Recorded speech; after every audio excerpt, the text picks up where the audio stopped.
before.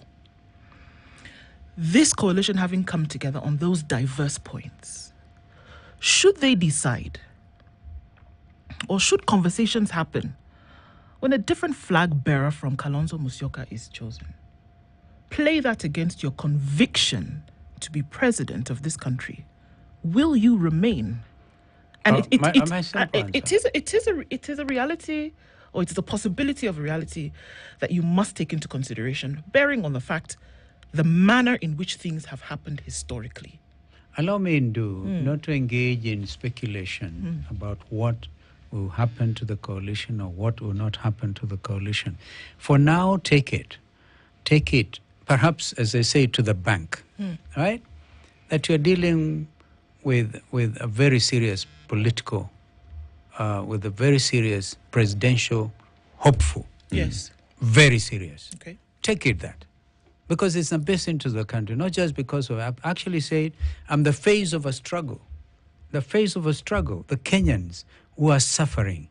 High taxation, like has never happened before.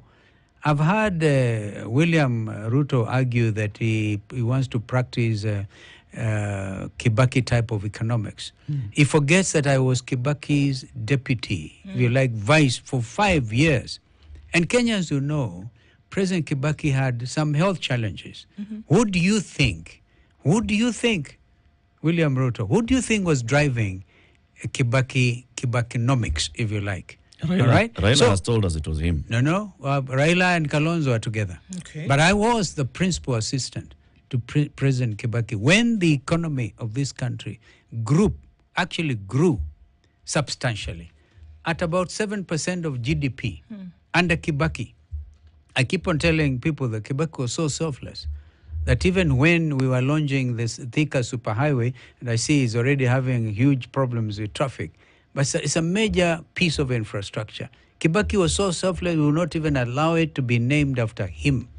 He asked me, Vice President, you want me to have this named after me, but this road will lead to some place. Of course, that was the end of the conversation. We worked with Kibaki. We have the experience. And the experience, therefore, informs us that this country is headed the wrong way. You cannot tax Kenyans, right? And I call this a slush fund, by the way. It's a matter that is canvassed, one of the issues that I think William wants to discuss with the Chief Justice, all right? Because their main concern is this housing tax, which is Minister for Finance calls investment levy. I don't know who is fooling who. And the PS Housing appeared before the National Dialogue Committee and called it a tax.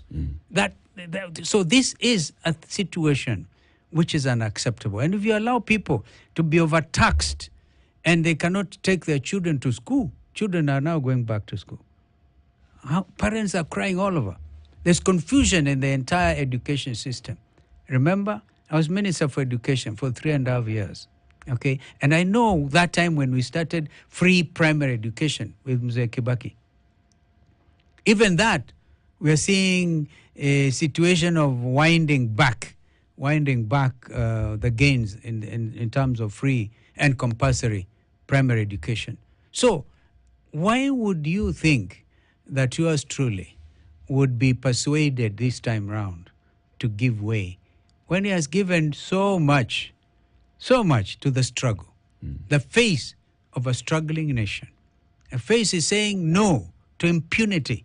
The face says the only document we have that can hold us, and we painstakingly negotiated Constitution 2010, and all of us, state officers, are to swear to uphold the Constitution, all right, out there to Uhuru Park.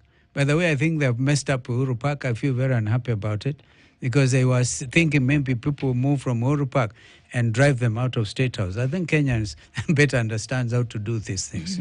But whatever is happening, there's a different story.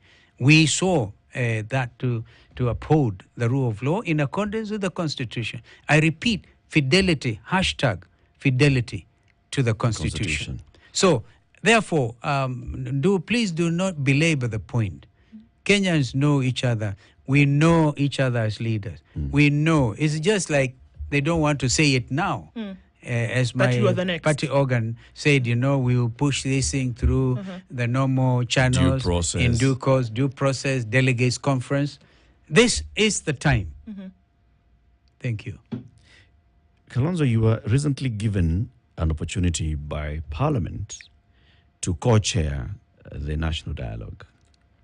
And in that national dialogue, of course, like you've said, the Azimio side brought some issues to the table. The Kenya Kwanza side brought some issues to the table. Kenyans had brought their issues to the table long before. And one of the issues, the big issues, was the cost of living. And then there were other issues, of course, coupled with the political and the healing process from 2022 that talked about reviewing the election outcome and ensuring that there's electoral justice going forward. The report that came out of that lengthy process did not adequately address the issue of the cost of living, which is what is, like you've said, is currently front and center of Kenyans' minds. Or do you tell Kenyans, why did you fail them? I tell Kenyans not to lose hope. We were